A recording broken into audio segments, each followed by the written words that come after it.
and welcome to Voice on Climate YouTube podcast, designed by youth to mainstream the awareness about climate change and urging for climate action. I am Lulu, your host for this podcast, and our topic for this second episode will be climate change and social inequality. Can public policy address this issue? In the previous episode, we have addressed the topic of whether climate change is real and how is it affecting people's lives. Climate change is a particularly grave threat for many countries.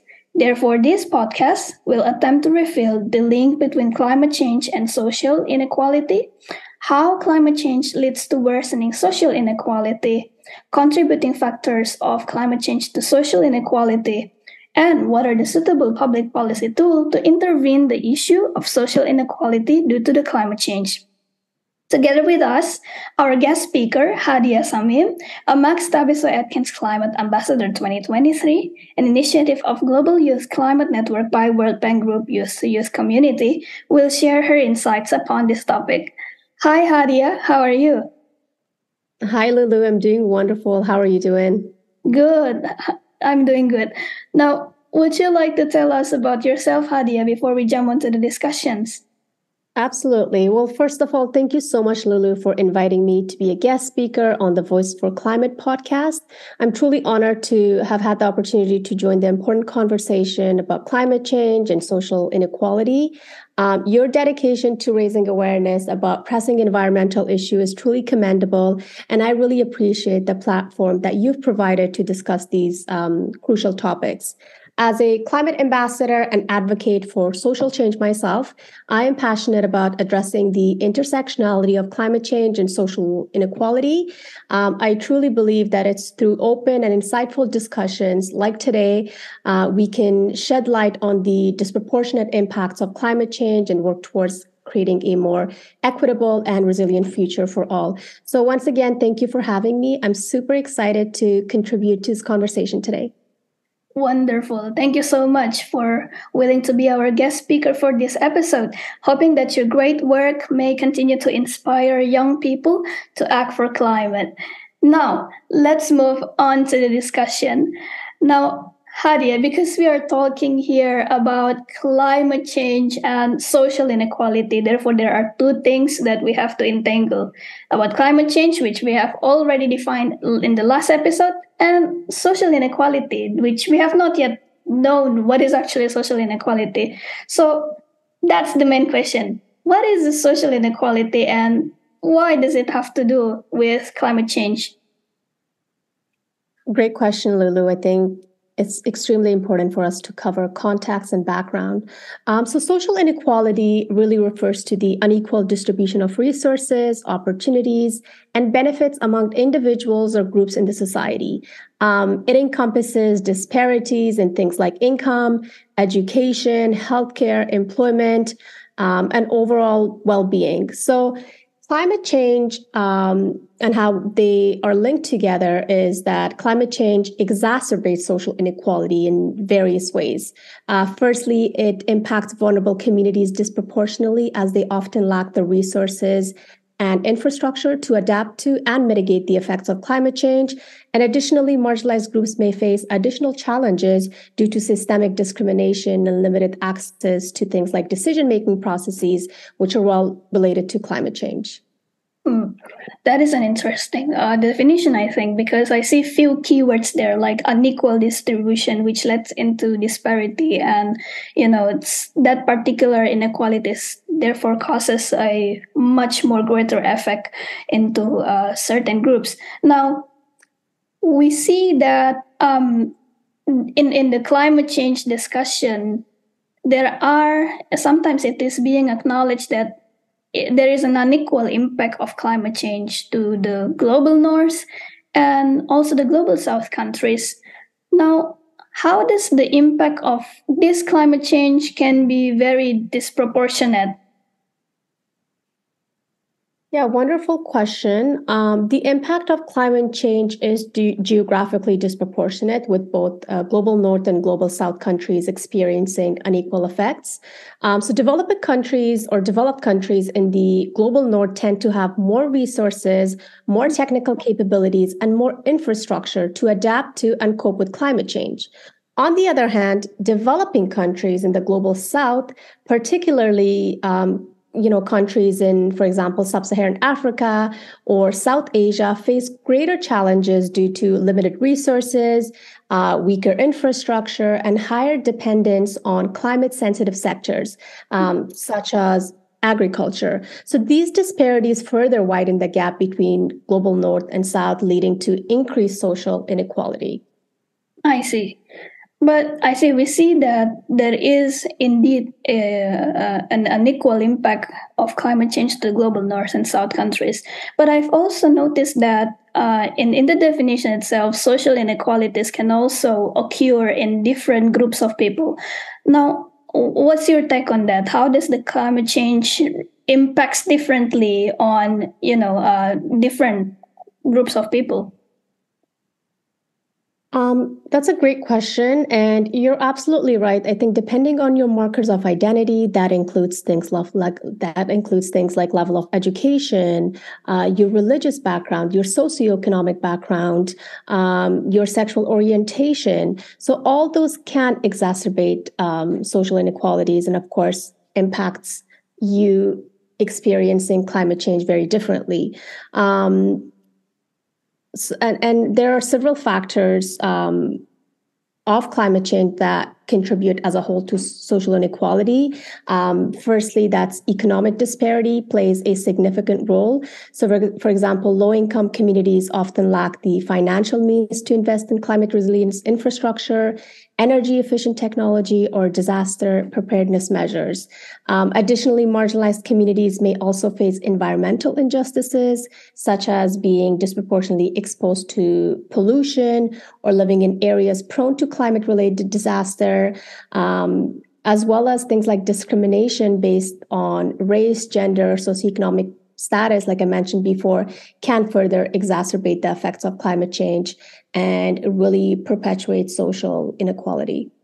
That is a very critical point that you raised there, and there we already identified all the factors of climate change that contribute to social inequality and how detrimental this social inequality really affect the vulnerable groups. Does it only affect the environment, or are there any nexus that they are that have been exacerbated due to climate change? Yes, social inequality has severe consequences for vulnerable groups in particular in the face of climate change. So these groups include people like female headed households, for instance, children, young people, person with disabilities, indigenous people, ethnic or religious minorities. They often have limited access to resources, education, healthcare, and social protection. So they're more likely to be affected by extreme weather events, food and water insecurity, displacement, issues of health risk associated with climate change. So the lack of resources and social support makes it really more challenging for these groups to recover from climate-related disaster and to adapt to changing conditions, really trapping them in a cycle of vulnerability that just can, exist from generation to generation to generation. That is an important point right there, because certain social groups are particularly very vulnerable to crisis. For example, like the female-headed households, children's, persons with disabilities, indigenous people, and ethnic minorities. And there are lots of vulnerable groups that we are talking about when it comes into climate change impacts. Now, what is actually the root cause of this particular vulnerability? Yeah, in my opinion, There's like the downstream impacts and then there's the upstream impacts. In my opinion, the root causes of vulnerability among certain social groups really lies in systemic injustices and discrimination. So historical marginalization, issues of unequal power relations, and limited access to resources and decision-making processes creates conditions that make these groups more susceptible to the impacts of climate change. Discrimination and social inclusion restricts their opportunities for things like education, employment, and socioeconomic advancements, leaving them more exposed to adverse effects of climate change. I see. There's one interesting keyword that I noticed from your answer, which is systemic injustice. Now, all right, then we see that in many climate discussions, some people say, or some organizations or any stakeholders say that global north countries have to be accountable for or have to be responsible for the effects of climate change that is currently aggravated in the global south countries. Do you think that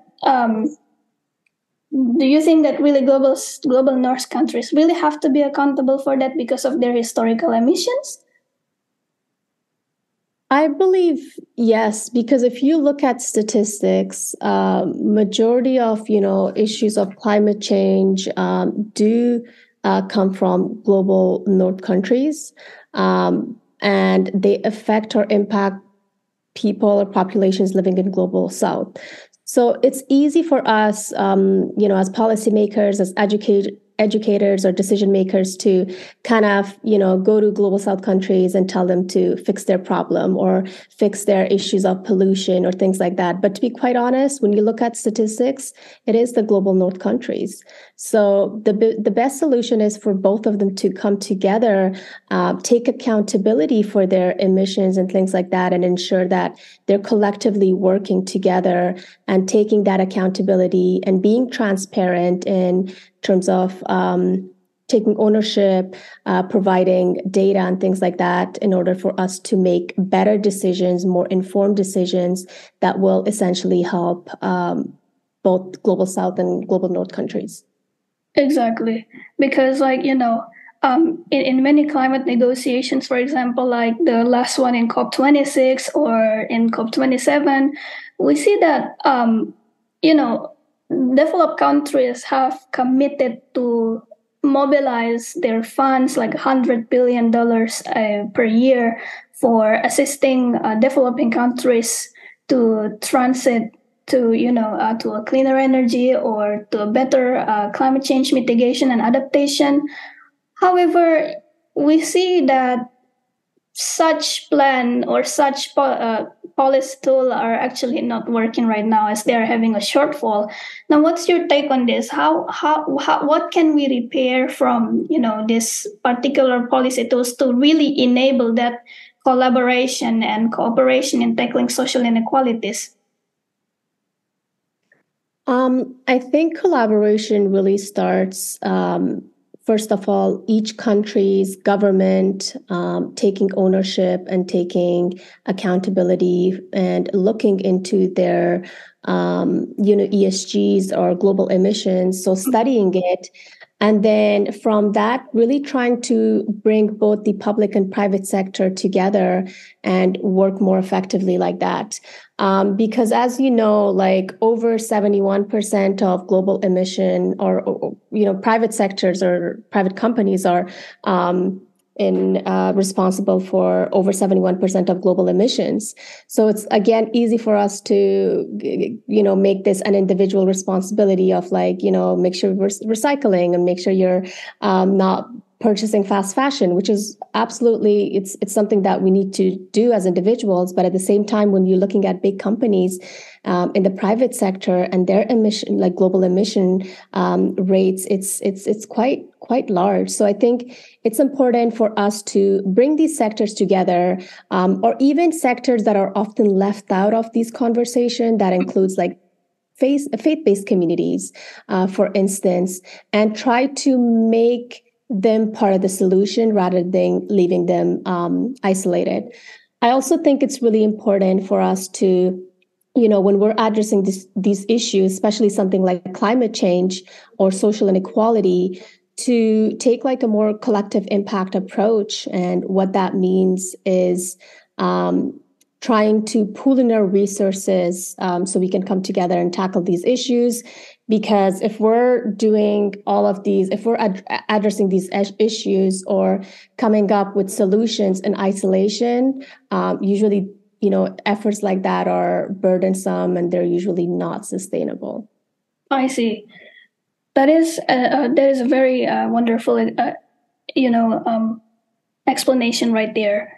Various highlighted examples, have clearly shown that global South countries are more impacted from climate crisis. As I also would like to share, like the story here from my city in Makassar, like there is an island right here called Laila, which are particularly in a grave threat from sinking because the sea level keeps rising, and mitigation and adaptation action is very few because the policy tools are not yet able to accommodate the current issue about the impact of climate change. Yet global north countries, as we have already discussed, are attributed to the responsibility for the historical emissions that led the climate crisis to be severe. Now, we see that the younger generations now have to face the intergenerational climate injustice as they have to deal with all these things, all the environmental losses and degradation and health issues. And in your opinion, internationally, national, regionally, how does public policy can address this issue? Thanks for the great question. I think public policy is at the heart of all this. It plays a critical role in addressing the social inequality caused by climate change. So governments can implement policies that prioritize vulnerable communities. They can implement policies that promote climate justice and reduce disparities. This includes things like investing in climate adaptation and resilience measures in marginalized areas. Also things like providing access to affordable clean energy, supporting sustainable agriculture practices, and strengthening social safety nets. So public policy should also ensure the inclusion of marginalized groups in decision-making processes and empower them to participate in climate action and planning. Because as we know, a lot of these decision-making processes do impact, at the end of the day, the marginalized communities, but they're often left out of these conversations and decision-making, something that vastly impacts them at the end of the day. Exactly. Involvement, especially public participation, is very critical in terms of, designing an effective policy intervention to address the social inequality. Now, as a part of young people, what can we do? What can we do, and what strategy can we implement to address this social inequality due to climate change impacts? There are several strategies that can be implemented to address climate change and social inequity, especially as young people. Firstly, I think raising awareness and advocating for climate justice can really help amplify the voice of marginalized communities and drive policy change. As we know, the issues of climate change is really something that's driven by young people right now, and they're really killing it in every sphere. So I think that's extremely important. And then supporting grassroots organizations and initiatives that work towards climate resilience and social equality is another effective strategy. There's a lot of innovative grassroots organizations doing amazing work. So whether that's things like volunteering with those organizations, learning more about them, promoting their work, I think those are amazing ways that we can partake in and doing climate work. Additionally, I also think promoting sustainable lifestyles that's advancing for renewable energy and engaging in local and global climate activism can make a significant impact. Collaborating with like-minded individuals and organizations and really leveraging technology and social media platforms can also help mobilize collective action. And I feel like, especially with young people, social media is probably our biggest platform or our biggest tool that we can resourcefully use.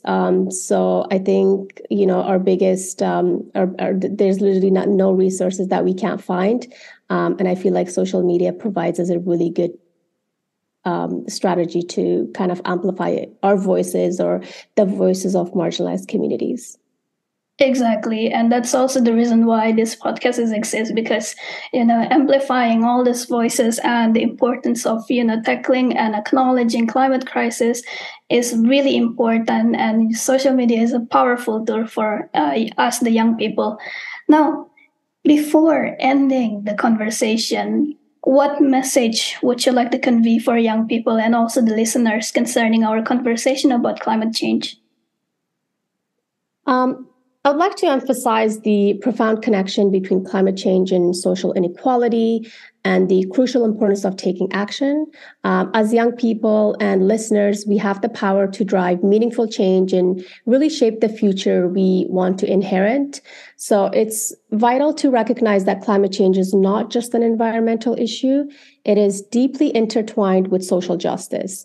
The impacts of climate change disproportionately affects vulnerable communities, exacerbating existing inequalities and leaving marginalized groups even more vulnerable. So we must stand in solidarity with those who are most affected and work towards a more equitable solution collectively. So my message to young people and listeners is to get involved and be agents of change.